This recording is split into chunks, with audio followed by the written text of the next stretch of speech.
last time. You don't exist anymore unless you're on video these days. So, and yes, my name is Solis, and I've never been to Australia, no. But let's give it up for the house. Thank you, Andy.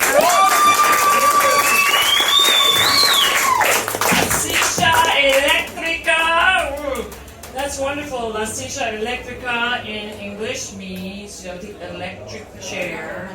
And in my mind, I'm not thinking capital punishment. I'm thinking, electric shock treatments. Because, I'm crazy. And let's just get that out of the way right now. I'm crazy as shit.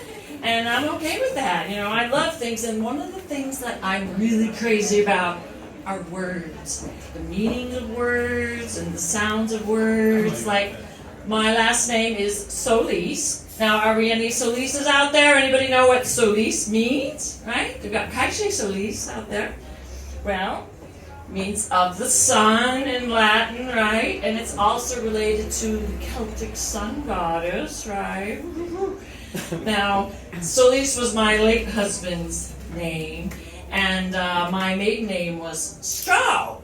Any Straubs out there? Anybody know what Straub means? It's Swiss German. And it means bushy-haired thief. So, when my husband died, I thought, well, should I keep my name Solis, Celtic sun goddess, or go back to Straub, bushy-haired thief, Solis, Celtic sun goddess, Straub, bushy-haired thief. Solis, sun goddess, bushy-haired thief. Now you can see why I decided to stick with Solis,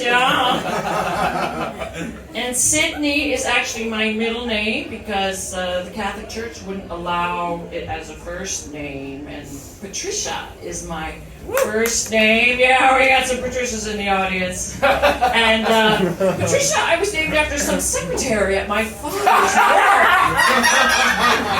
After all that, I grew up as Patty. Patty, spelled P-A-T-T-I, Patty. And Patty is like when I would go to foreigners and they say, what's your name? Patty. They go, Potty? Potty? No, Patty. Potty? Potty? No, Patty. Potty? Potty? From an early age, I knew that my name sounded like shit. Now, Patty, people would tease me and say, it sounds like hamburger patty, right? We got patio, rice patty, peppermint patty. This is ESL class. I teach English too, and I'm poor. I can't afford shoes, so I decided to wear the tap shoes. So, what else you got it for? Hamburger patty, patio. Well, what does patty rhyme with? This is your ESL class. Patty, fatty, patty, fatty, patty, fatty, patty, patty, patty. That's all I got growing up. Patty, fatty, patty, fatty. Oh, well, one time there was this bitch on the school bus, and she was like, patty, patty, patty, patty, patty, patty. And I'm like, crying, crying. What's wrong? This girl on the bus called me patty, fatty. Well, what was her name? Chris.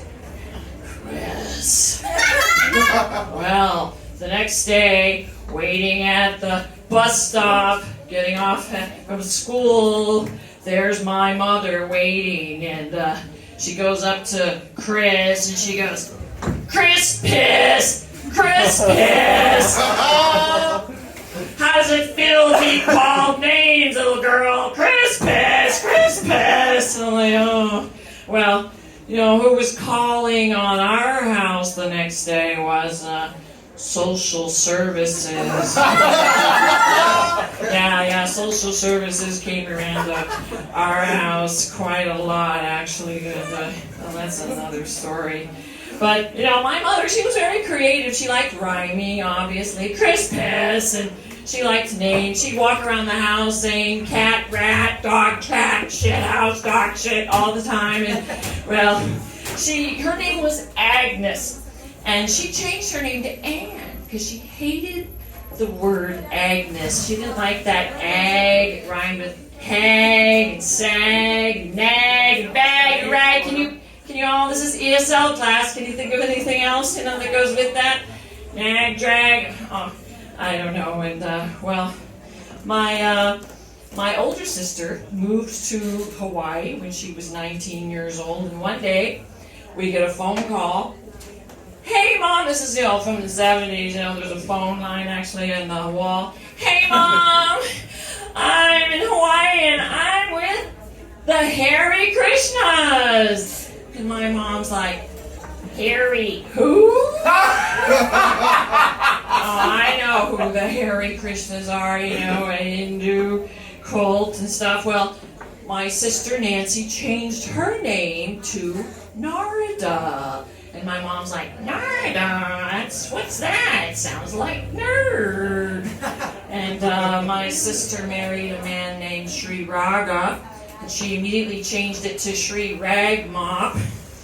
And then, my sister had a daughter named Radhika. My mom was like, Radhika, what does that sound like? It sounds like erotica.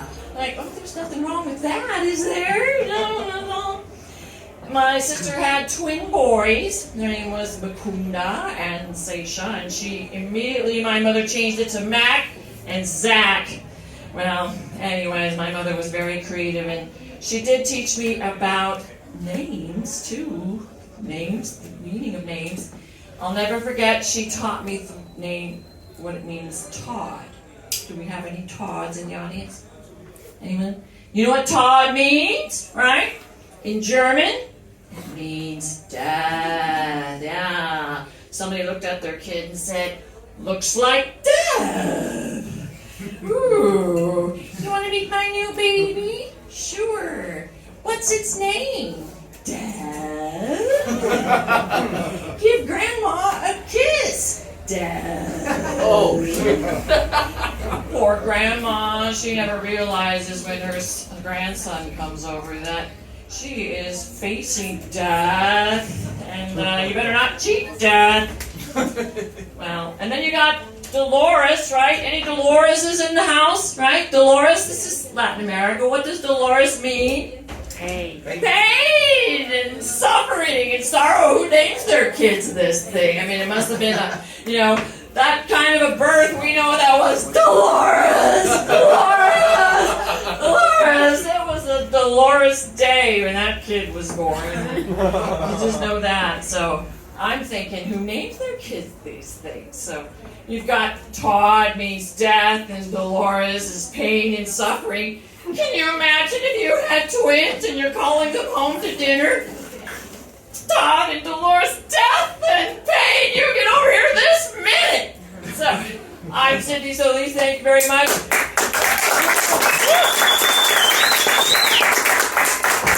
Our next comic is Ethan. Thank you very much. Don't forget your drink. Oh. Never forget your drink. How you guys doing? Keep it going for all the comics you've seen already today.